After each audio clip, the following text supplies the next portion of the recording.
Welcome to प्रखर academy. आपका स्वागत है आपके चैनल में। हमारी शुरुआत होती है आज के मोटिवेशनल थॉट के साथ। आज का थॉट है, people will throw stones at you, don't throw them back, collect them all and build an empire. कहने का मतलब ये है कि दुनिया जो है वो आपको बहुत सारी नेगेटिव कमेंट्स देती है, ऐसी सी बातें कहती हैं जो आपका मन जो है वो व्यथित कर देती हैं। लेकिन आपको ऐसा नहीं है कि उनके साथ आर्ग्यूमेंट करना है। आपको उन सब चीज़ों को इस्तेमाल करना है, किसमें? अपने कार्य को करने में।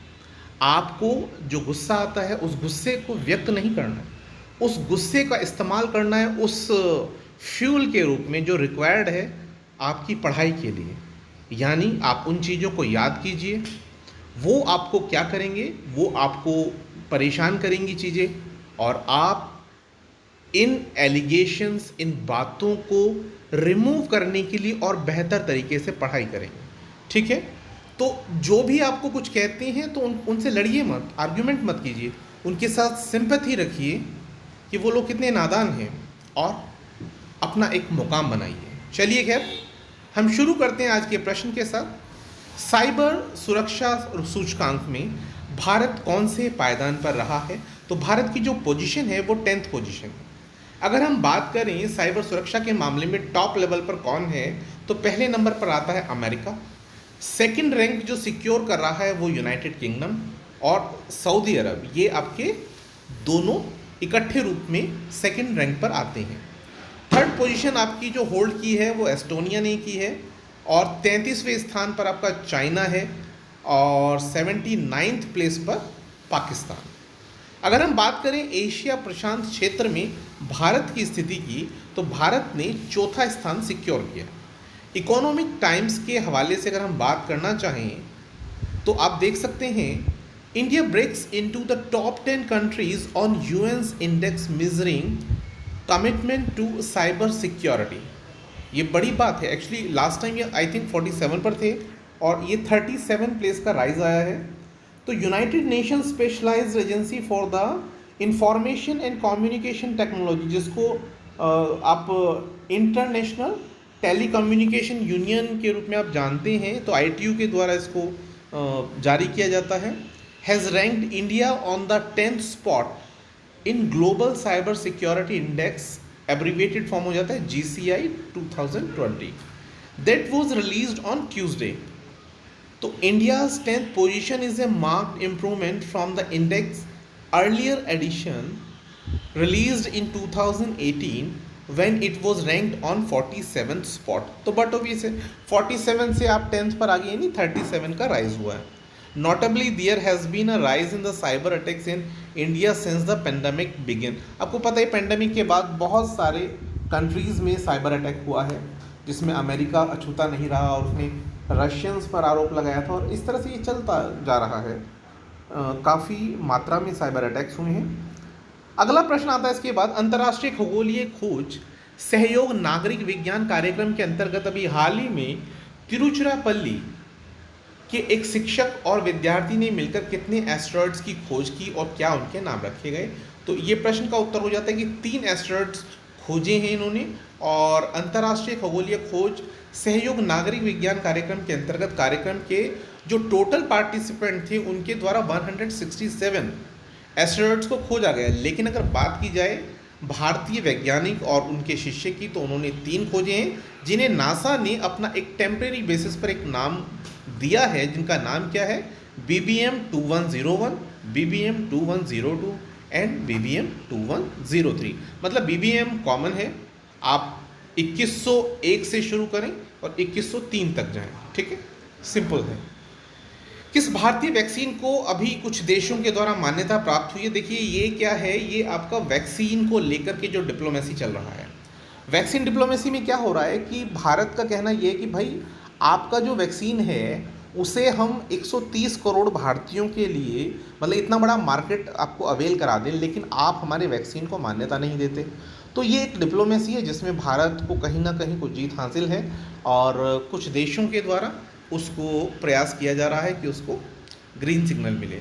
तो ये क्या है? EU यानी जो यूरोपियन यूनियन है begins the green pass for those with authorized jabs to travel among the 27 nations. At least 9 countries in Europe have given recognition to the Covishield vaccine produced by the Serum Institute of India. Informed sources have said the confirmation came on Thursday when the European Union started the Green Pass facility, which will allow the travelers vaccinated with an authorized set of vaccines to travel with in the EU zone. आपको पता ही होगा EU में आपके 27 countries cover होते हैं. The recognition by the 9 countries is a national move by the states. उनका कहना है ये अपने आप में एक नेशनल मूव है उन स्टेट्स के द्वारा, लेकिन आप इसे यूरोपियन यूनियन के द्वारा इस्तेमाल किया गया नहीं कह सकते, क्योंकि पूरे के पूरे 27 कंट्रीज़ ने इसको अभी फॉलो नहीं किया है. अगला प्रश्न आता है कि कला भाई जो श्याम है वे कौन हैं और वो हाल ही में चर्चा में क्यों रही. तो मध्य प्रदेश सरकार के द्वारा वर्ष 2021-22 की कला पंचांग में मध्य प्रदेश की जनजातियों के नेचर के साथ प्रेम को देखते हुए या उसके चित्रण को प्रकाशित किया गया है. और अगर देखा जाए तो इस पंचांग का जो कवर पेज है उसमें कर्मा नृत्य की एक पेंटिंग बनी है, और इस पेंटिंग को बनाने वाले जो हैं वो कौन है, कलाबाई श्याम है. ठीक है, इसी कारण वो चर्चा में है. अगला प्रश्न आता है राष्ट्रीय डाक कर्मचारी दिवस कब मनाया गया. तो ये मनाया गया था 1 जुलाई को. आपको पता ही होगा कि जो पोस्ट ऑफिस के जो कर्मचारी होते हैं उनके द्वारा की जाने वाली जो सेवा है या कार्य है, तो उसी को रिकॉग्निशन देने के लिए, सम्मान देने के उद्देश्य से राष्ट्रीय डाक कर्मचारी दिवस 1 जुलाई को मनाया जाता है.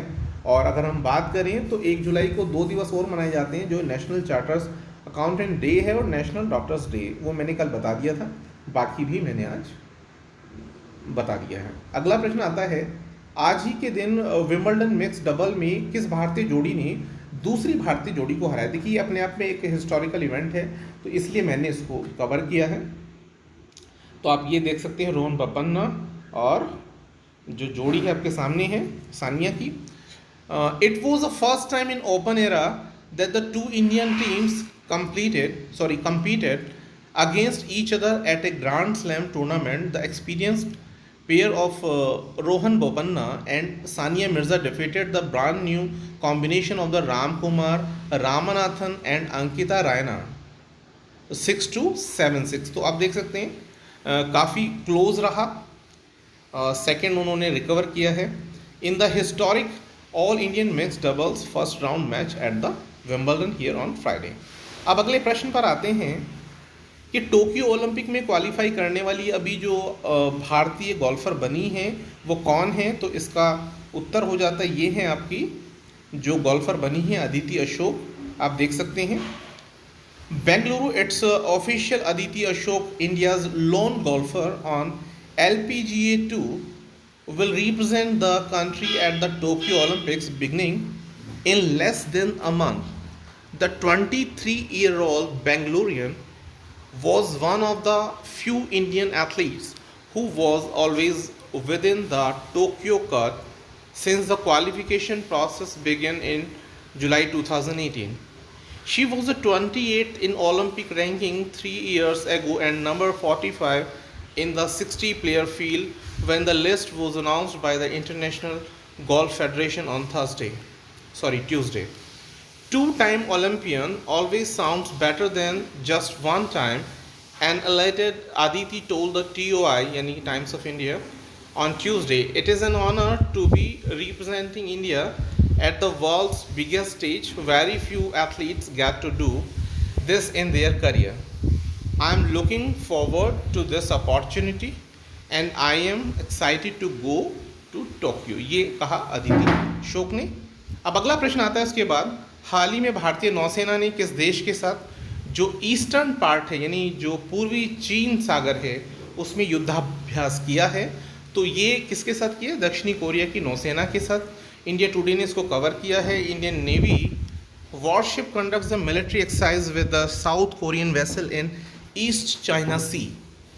INS Kiltan undertook a Navy partnership exercise in East China Sea with Republic of the Korea Navy ship ROKS Jeongnam, a Daegu class frigate on Monday. तो ये आप देख सकते हैं। Indian Navy warship carried out a military exercise with a South Korean vessel in the East China Sea on Monday amid China's growing assertiveness in region. Officials said the Indian Navy's indigenous ASW corvette INS Kilton, deployed in the Far East, undertook Navy partnership exercise in East China Sea with Republic of Korea Navy ship ROKS। मैं बता चुका हूँ इस बारे में, ठीक है। तो अब अगले प्रश्न की तरफ बढ़ते हैं। नीति आयोग के जो चीफ एग्जीक्यूटिव ऑफिसर हैं, यानी कि आपके कौन हैं, अमिताभ कांत, उनका जो कार्यकाल है वो कितने समय के लिए बढ़ाया गया है? तो अभी फ़िलहाल उनका समय कितना बढ़ाया गया है? 1 वर्ष के लिए। अगला प्रश्न आता है, किस राज्य सरकार के द्वारा हेल्थ प्रोजेक्ट को मार्च 2022 तक लॉन्च करने की बात की गई? तो ये दिल्ली राज्य सरकार के द्वारा हेल्थ मैनेजमेंट इंफॉर्मेशन सिस्टम स्थापित करने की बात की गई है, जो मार्च 2022 तक इम्प्लीमेंट किया जाएगा। और इस स्कीम के द्वारा राज्य के सभी व्यक्तियों की जो पर्सनल हेल्थ जानकारी होती है वो ऑनलाइन फ्री रहेगी, जिससे उन्हें अपना इलाज कराने की सुविधा प्रदान होगी। थोड़ा सा मैं आपको क्लियर कर देता हूँ। आपको पता होगा, जो MBA के स्टूडेंट्स हैं या MCA वालों को भी पता है कि जो MIS होती है, यानी जितनी भी कंपनीज़ होती हैं वो MIS जनरेट करती हैं। MIS का मतलब होता है जो डेटा है वो पूरा डेटा फीडिंग होता है, और फिर उसको डेटा को रिट्रीव करते हुए जो हमारी रिक्वायर्ड चीज़ें होती हैं, तो इसके लिए हम क्या करते हैं, उसको उस डेटा को संसाधित करते हैं, और उससे हमारी जो रिक्वायर्ड इन्फॉर्मेशंस होती हैं वो रैपिडली हमें मिल सकती हैं। तो एक तरह से ये भी एक MIS है, जिससे क्या होगा, पूरा ऑनलाइन डेटा पड़ा रहेगा, और जो हमारी रिक्वायरमेंट है, सपोज़ कीजिए कि कोई पेशेंट है, मान लीजिए मैं ही एक पेशेंट हूँ, और मुझे जो प्रॉब्लम्स हैं वो सारी ऑलरेडी ऑनलाइन फीड होंगी, और किन दवाइयों से मुझे एलर्जी हो सकती है, या मैंने अपनी हिस्ट्री में कौन कौन सी दवाइयाँ, कौन सी मेडिसिन यूज़ की हैं, और उनके अगर साइड इफ़ेक्ट्स रहे होंगे, तो कहीं जो बीमारी मुझे आज की डेट में हो रही है वो प्रीवियस टाइम में दी गई किसी दवाई का साइड इफ़ेक्ट तो नहीं है। मतलब बहुत सारी बातें डॉक्टर को जानने के लिए आसान होती है, क्योंकि प्रॉब्लम ये होती है, जब भी हम लोग डॉक्टर्स के पास जाते हैं तो हम भूल जाते हैं कि हमने कौन सी दवाई खाई थी और कब खाई थी और कैसे खाई थी। लेकिन अगर आपका एक पूरा डेटा रहेगा तो किसी को भी ये पता रहेगा कि आपको एलर्जी किस चीज़ से, किससे नहीं। लेकिन थोड़ा सा एक डाउट रहेगा कि आपका जो पर्सनल इन्फॉर्मेशन है वो ऑनलाइन होगा। चलिए खैर आगे थोड़ा सा इसमें और देख लीजिए।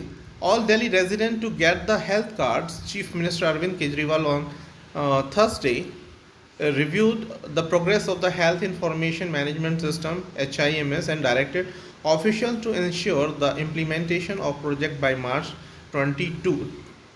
The Delhi government said health cards will be issued in the names of all Delhi residents, for which special surveys will be conducted by the government. This will ensure the availability of the benefits of the government healthcare services to every resident of Delhi. Post the issuing the e-health card will be integrated with the health information system management system. The project will also see the initiation of the health helpline system in Delhi। ठीक है। अगला प्रश्न आता है इसके बाद, हाल ही में भारतीय वायुसेना के उप प्रमुख किसे बनाया गया? तो वो हैं विवेक राम चौधरी। KV संपत, जिनका हाल ही में निधन हुआ है, वे कौन थे? वो प्रतिष्ठित एक समाचार पत्रिका है, पत्र है, सुधर्मा संस्कृत दैनिक है। यानी दैनिक आप जानते हैं आज की डेट में यही शायद एकमात्र दैनिक था जिसके वो संपादक थे। ग्लोबल स्टार्टअप इकोसिस्टम इंडेक्स 2021 में कौन सा देश शीर्ष पर है? तो पहले स्थान पर आता है अमेरिका, दूसरे पर यूनाइटेड किंगडम, और थर्ड पर आता है इजराइल। नेक्स्ट क्वेश्चन आता है, हाल ही में किस कवि ने कुवेम्पू राष्ट्रीय पुरस्कार जीता है? तो ये जीतने वाले हैं Rajendra Kishore Panda. Thanks for watching this video, और आपका बहुत बहुत धन्यवाद। Thanks a lot, have a good night.